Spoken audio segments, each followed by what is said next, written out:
안녕하세요. 오늘도 사연살롱을 찾아주셔서 감사합니다. 수원에 사는 30대 초반의 새댁입니다. 손 아랫사람에 대한 손윗사람의 사랑을 내리사랑이라고 하죠.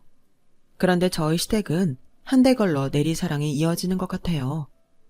저희 시할머니께서는 저를 무척이나 아껴주시는데 정작 제 시어머니는 저를 못 잡아먹어서 안달이시거든요. 결혼한 지 고작 2년밖에 안 됐는데도 저희 시어머니가 제게 했던 만행들을 적어보자면 16부작 미니 시리즈 정도는 될 것 같네요. 그중 가장 어이없었던 일을 간추려 이렇게 사연을 보내게 되었습니다.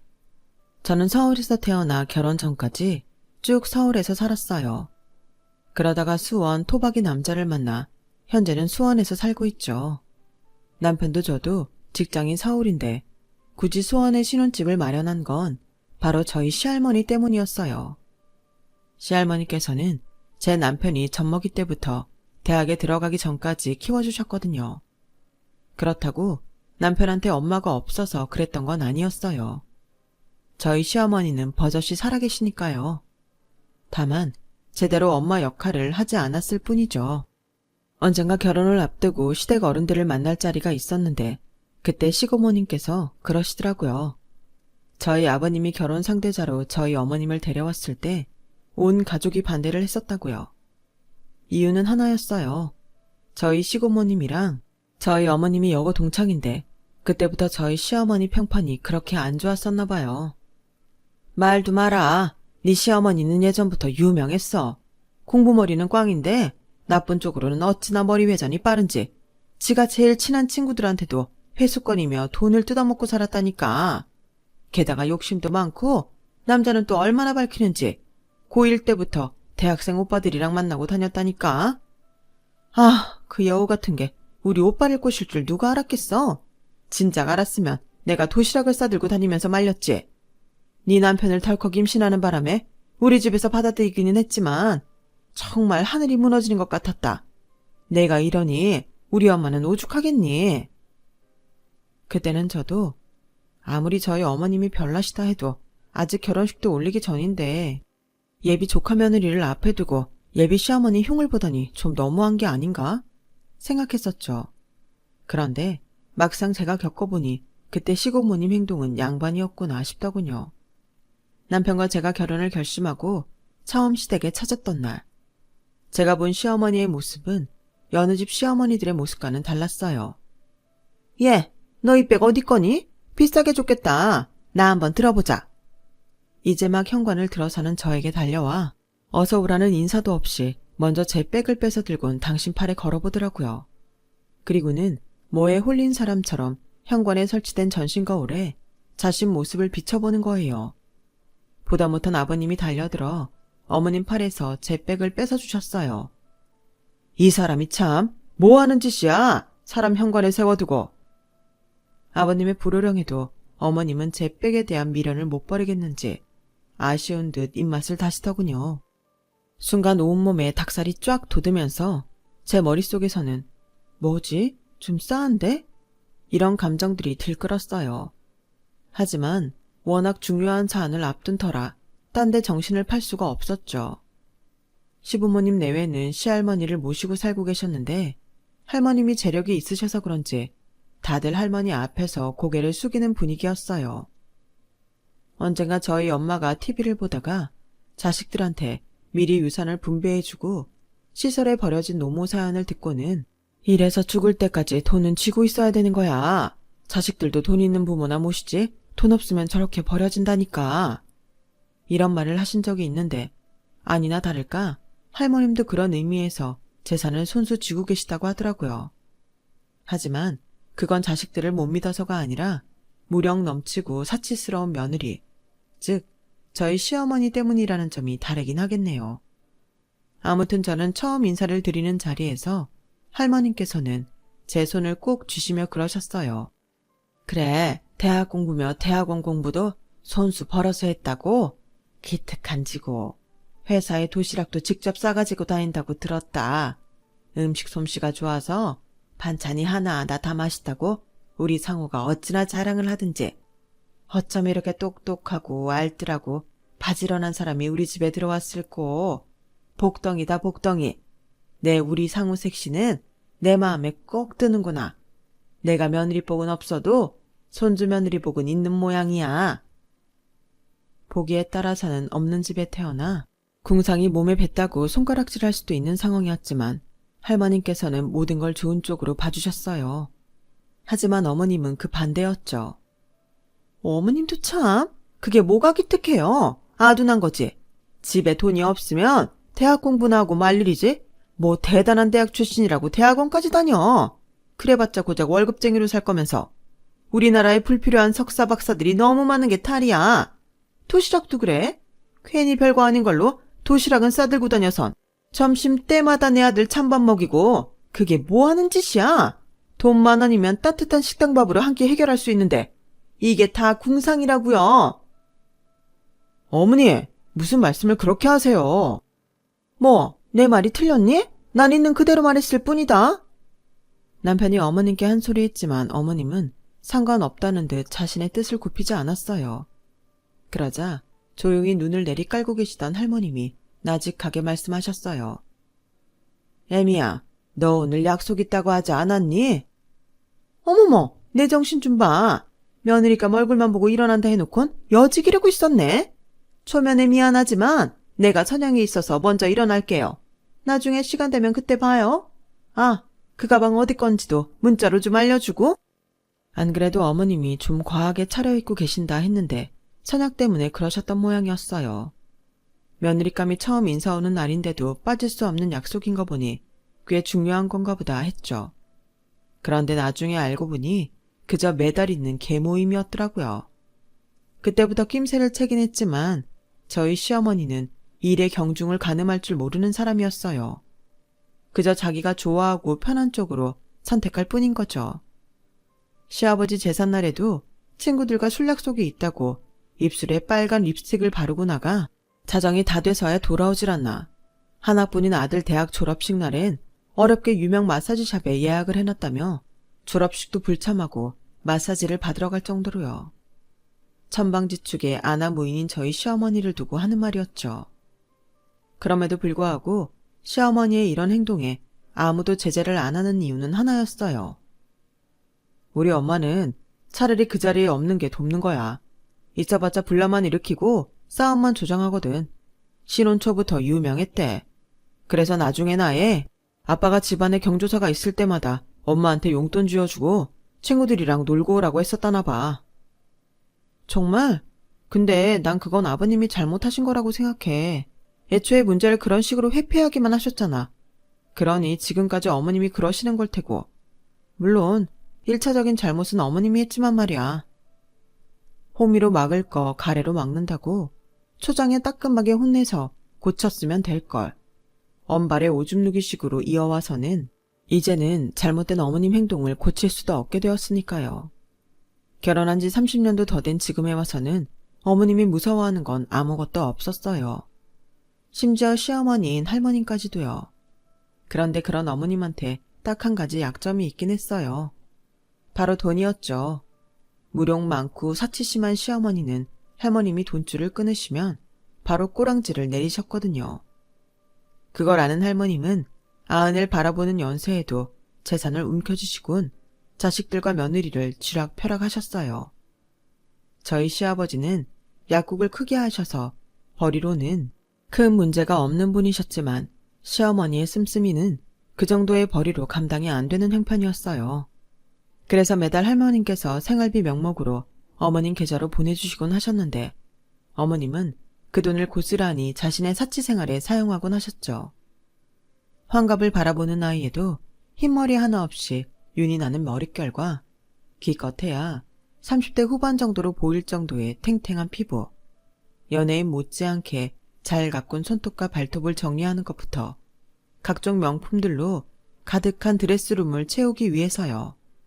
한마디로 망고땡 인생이었어요. 그런데도 시어머니의 욕심주머니는 늘 허기져 있었어요. 애미야, 우리 손주 며느리 예물은 준비했니? 어머님, 요즘 젊은 애들은 그런 거 안 해요. 주얼리는 유행 지나면 하고 다니기 창피하다고요. 저 때나 예물 몇 세트씩 받았지? 요즘 애들은 해준데도 싫다고 한다니까요. 그건 애미 네 생각이고 너도 세 세트나 받은 예물을 네 며느리한테는 안 해주겠다는 거냐? 내가 돈 줄 테니 좋은 걸로 해주거라. 결혼식을 앞두고 할머님께서 어머님을 불러 제게 어울리는 보석으로 목걸이 세트를 몇 개 맞춰주라고 하셨어요. 하지만 정작 시어머니는 돈은 돈대로 받아놓고 제게는 엉뚱한 걸 보내주셨더라고요. 어머님이 결혼 예물이라고 제게 건네주신 건 쌍팔년도 스타일의 목걸이와 귀걸이로 구성된 세트였어요. 그걸 본 저희 엄마는 입을 떡 벌리셨죠. 세상에, 이건 나 결혼할 때나 쓰던 스타일인데 요즘에도 이런 디자인이 나온다니? 체인이 좀 다른 것도 보이는 게 이건 누가 쓰던 거 아니야? 엄마도 참 아무렴 어머님이 누가 쓰던 걸 주셨겠어. 근데 디자인이 후지긴 하다. 이거 어디서 사셨는지 물어보고 바꿀까 봐. 같은 가격대를 고안하는 건 되지 않을까? 마음에 안 드는 걸 받아놓고 안 쓰고 처박아뒀니 교환해서 잘 쓰는 게 낫잖아. 그렇긴 한데 네 시어머니가 서운해하진 않을지 모르겠다. 엄마 말 따나 기껏 사준 선물이 마음에 안 든다고 바꿔 쓰겠다고 하면 어머님이 기분 나빠하시지 않을까 걱정이 됐어요. 그래서 어머님께 전화를 드리기 전에 남편한테 상의를 했죠. 말해, 뭐가 어때? 우리 엄마가 의외로 그런 걸로는 뭐라고 안 하는 성격이거든.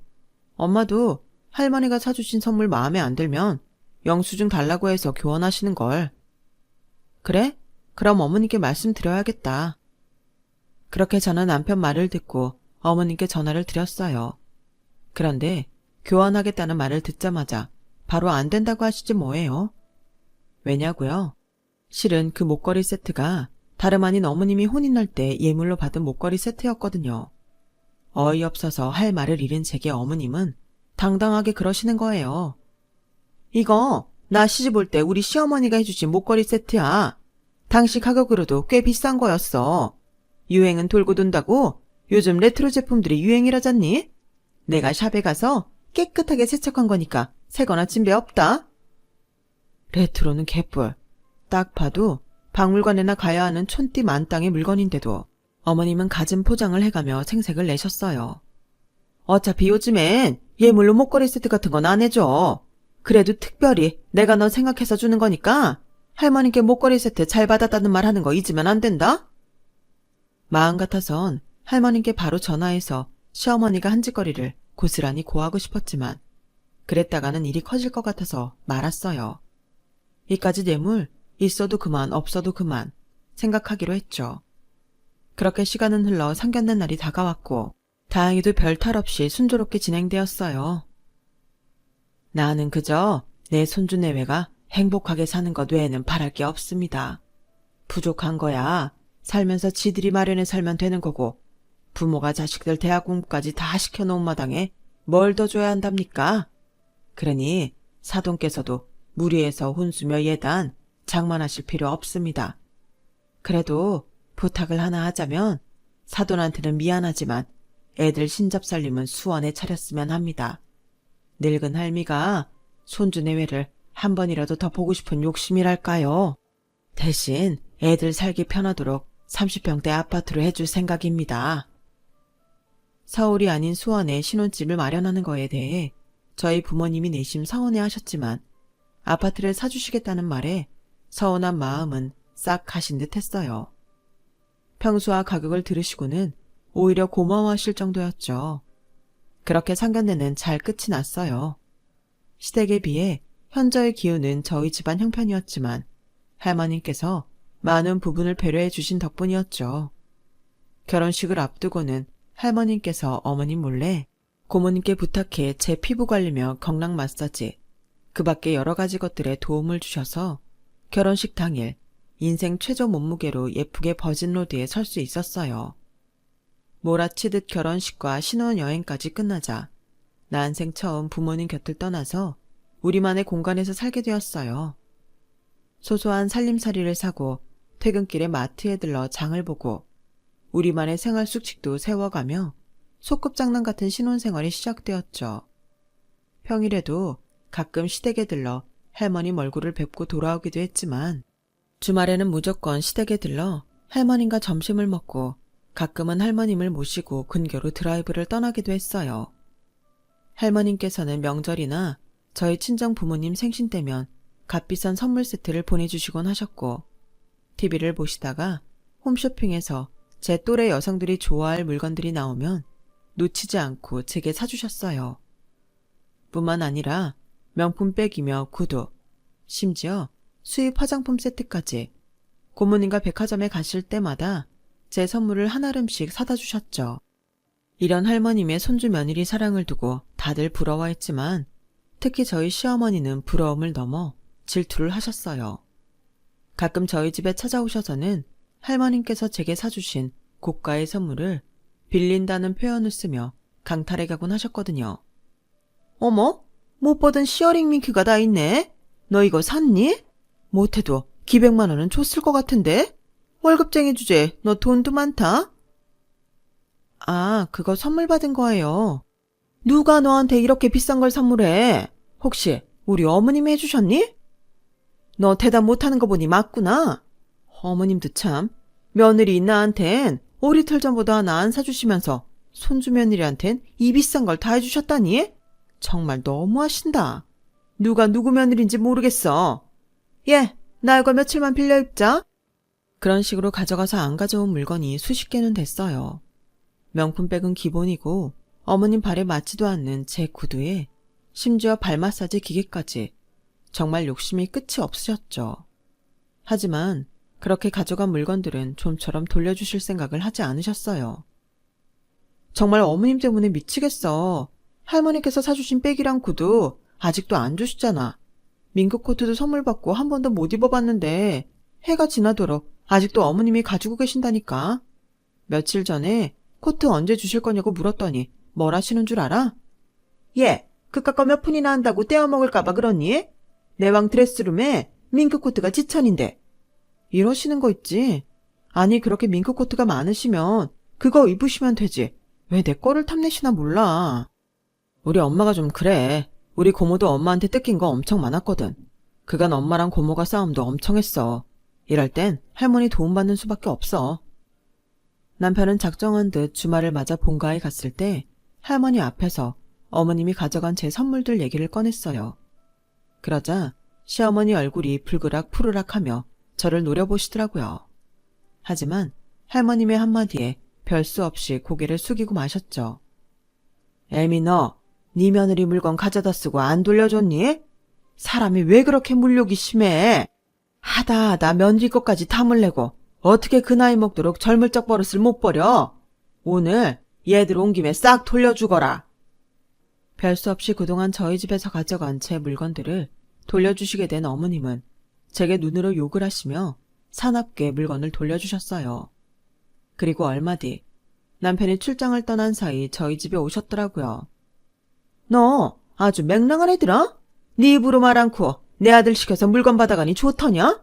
내가 언제 안 준다든 때 되면 어련히 줄까봐 그걸 못 참고 할머니한테 고자질을 해? 사람 하나 잘못 들어오면 온 집안이 잠잠할 날이 없다는데 우리 집이 그렇게 된 모양이다.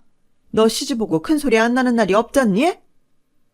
어머님, 그건 오해세요. 일부러 그 일 시켜서 할머니께 말씀드린 거 아니에요. 됐다. 네 시커먼 속 내가 모를까봐 그러니? 근데 너 이거 하나는 제대로 알아둬야 할 거다. 지금이야 우리 어머님이 경제권을 쥐고 계시니까 내가 조용히 있는다만 네가 언제까지 할머니 등 위에서 호가호위할 수 있을 거라고 생각하니? 그거 길어야 몇 년이다? 얼마 뒤면 우리 집 재산 다 우리 부부한테 넘어와. 그때 내가 너한테 콩고물이라도 떨어뜨려 줄 줄 알아? 어림도 없어. 그러니까 너 줄 서려거든 똑바로 서도록 해. 어머님은 짧고 굵게 경고를 남기고는 댁으로 돌아가셨어요. 솔직히 저요, 시댁 재산에 급할 거 없었어요. 어머님 논리대로라면 어차피 그 재산은 물 흐르듯 저희한테 돌아오기 마련이니까요. 물론 저희한테 돌아오기 전에 어머님이 얼마나 탕진하실지는 알 수 없었지만 말이죠. 그 외에도 이런저런 일들로 어머님과 제 사이는 점점 더 멀어져 갔고, 그러던 차에 결혼 전에 있었던 일이 단초가 되어 큰 싸움이 벌어지고 말았어요. 하루는 어머님이 밖으로 저를 따로 불러 비싼 밥도 사주시고 선물로 목걸이 세트를 3개나 건네시더라고요. 세아가, 내가 아무리 생각해도 네 결혼 예물을 너무 성의 없게 해준 것 같아서 마음이 아프더라. 그래서 따로 장만해봤다. 이거 받고 지난번에 내가 너한테 준 목걸이 세트 가져오렴? 감사합니다. 그런데요, 어머님, 왜 갑자기 이걸 저한테 주시는 거예요? 결혼한 지도 2년이 넘었는데 이제 와서 이러시는 게 좀 이해가 안 가서요. 저 그동안 예물 목걸이 없이도 잘 지냈잖아요. 그러니까 이거 그냥 환불하세요. 저는 나중에 목걸이 필요하면 그때 어머님이 주신 거 세팅 다시 해서 쓸게요. 실은 금은방에 가져가서 감정 받아봤더니 어머님 말씀대로 어머님이 주신 목걸이 세트가 다 비싼 거더라고요. 보석들 크기도 크고 세공들 잘 돼서 요즘 나오는 것들보다 훨씬 값어치가 있다고 팔지 말고 잘 가지고 있으라고 하던걸요. 전 그저 괜한 돈 쓰지 마시라고 그렇게 말씀드렸는데 어머님이 벼락같이 화를 내시지 뭐예요. 너 정말 말이 안 통하는 애구나. 돌려달라면 줄 것이지 왜 이렇게 고집을 부려? 왜? 비싼 거라니까 이제서야 탐이나 그러니? 너 아주 살살 웃으면서 사람 속 뒤집는 재주 있다? 자, 말 말고 이번 주 내로 당장 가지고 와. 이때까지만 해도 저는 어머님이 당신 뜻을 몰라주는 저한테 화가 나서 그러시는 줄 알았어요. 그래서 그 주 주말에 남편과 시댁에 들리면서 어머님이 주셨던 예물 세트를 들고 갔어요.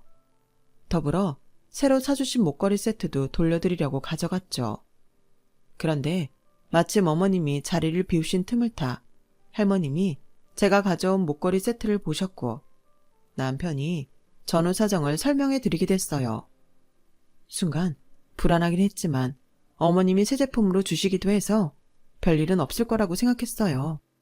하지만 제가 너무 안일하게 생각했던 거였죠. 예물 세트 이야기를 들으신 후로 표정이 굳어 계시던 할머니는 어머님이 집에 돌아오자마자 식구들을 거실로 불렀어요. 근처에 사시는 고모님도 호출을 당해 오셨고요. 할머님께서 목걸이 세트를 탁자 위에 올려놓으시자 어머님 얼굴이 파랗게 질려버렸어요. 거기다 어머니께 돌려드리려고 제가 가져갔던 새 목걸이 세트까지 꺼내자 안절부절 하시더군요. 애미야, 이게 어떻게 된 거냐? 내가 얘들 결혼할 때 예물 제대로 해주라고 돈 줬냐 안 줬냐? 그런데 왜 네가 쓰던 걸 네 며느리 예물로 준 거냐? 입 있으면 말해봐. 어머니, 그게 아니라 요즘 그런 게 다시 유행을 하는데 어머님이 제게 해주신 그 보석들이 엄청 좋은 거라서 며느리 아끼는 마음에 제 걸 줬어요. 세아가, 너도 보석상에서 감정 받아봐서 알지? 네 입으로 좋은 거라고 했잖아. 네, 좋은 거라고 했어요. 거 봐요, 어머님. 저도 생각이 있는데 아무거나 줬겠어요. 그러자 고모님이 콧방귀를 뀌셨어요. 퍽이나 올케가 좋은 거라서 새아기한테 줬겠다. 솔직히 말해요. 우리 엄마가 예물 해주라고 준 3천만 원 어디다 썼어요? 설마 이번에 새아기한테 줬다는 이 목걸이 세트 사는데 썼다는 건 아니겠죠? 아니긴 왜 아니에요. 그거 사는데 썼어요. 요즘 금값도 얼마나 비싼지 보석별로 한 세트씩 맞추니까 돈 3천은 후딱이더라고요. 그때였어요. 할머니께서 어머님한테 새로 산 목걸이 세트를 박스에 던지셨어요. 이게 아주 보자보자하니까 어디 시애미 앞에서 거짓말을 해. 그래, 이게 3천짜리 목걸이 세트냐? 금도 아니고 도금줄에 가짜 보석 단 목걸이가? 그렇게 좋은 거면 너나 가져라. 내가 네 심보를 몰라서 돈을 맡겼는 줄 알아.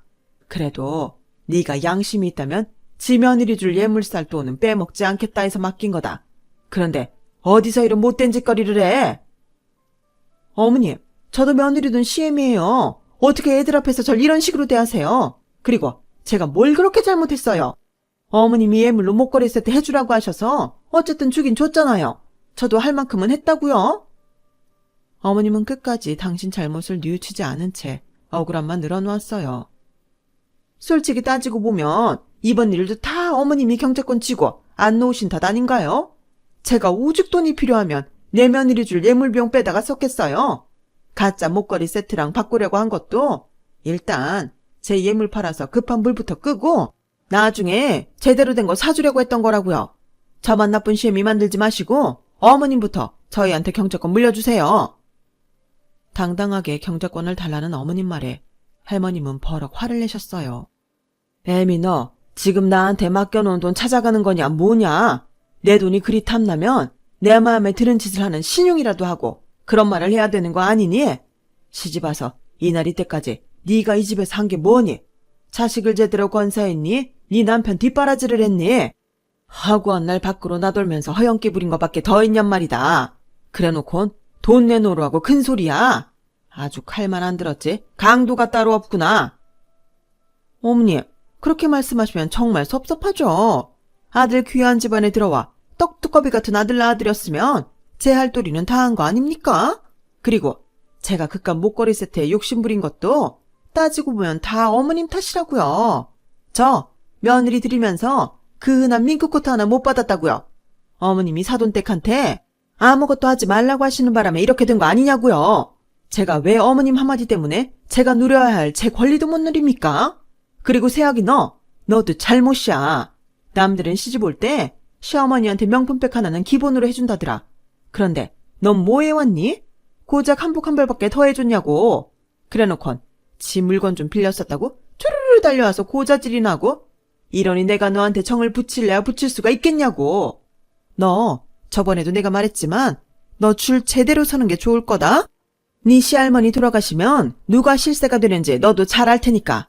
80 넘은 노인네가 천년만년 산다니? 오늘 죽을지 내일 죽을지 모르는 게 노인네들 인생이야. 그 순간이었어요. 그동안 집안 싸움에 늘 침묵을 지키던 아버님이 어머님 뺨을 치셨어요. 말이면 단 줄 알아? 당신 지금 우리 어머니 돌아가시라고 곡을 하는 거냐고. 그래, 그동안 당신이 낳은 아들 유세를 하도 떨길래 나이 들면 나아질까 싶어 참아왔는데 나도 더는 못 참겠어. 당신도 알 거야. 이날 이때까지 당신이 아내 노릇, 엄마 노릇, 며느리 노릇 뭐 하나도 제대로 한 게 없다는 걸. 그래도 시어머니 모시고 살려니 스트레스가 오죽할까 싶어 참아줬는데 이제 더는 못 참아주겠어. 동네 창피해서 이혼만은 안 하고 살려고 했는데 당신 하는 짓을 보니 참는 것만이 능사가 아니란 생각이 들어. 그러니 더는 집안에 분란 일으키지 말고 당신도 당신 길 찾아가. 그날의 싸움으로 저희 집에는 큰 변화가 생겼어요. 아버님이 황혼 이혼을 하셨거든요. 어머님은 재산 분할과 엄청난 위자료를 요구하셨지만 그간 어머님이 가사활동에 기여한 바도 전무하고 무엇보다 아버님 벌이를 넘어선 사치를 부리고 살았던 게 문제가 돼서 거의 맨몸에 가까운 수준으로 이혼을 하게 되셨어요.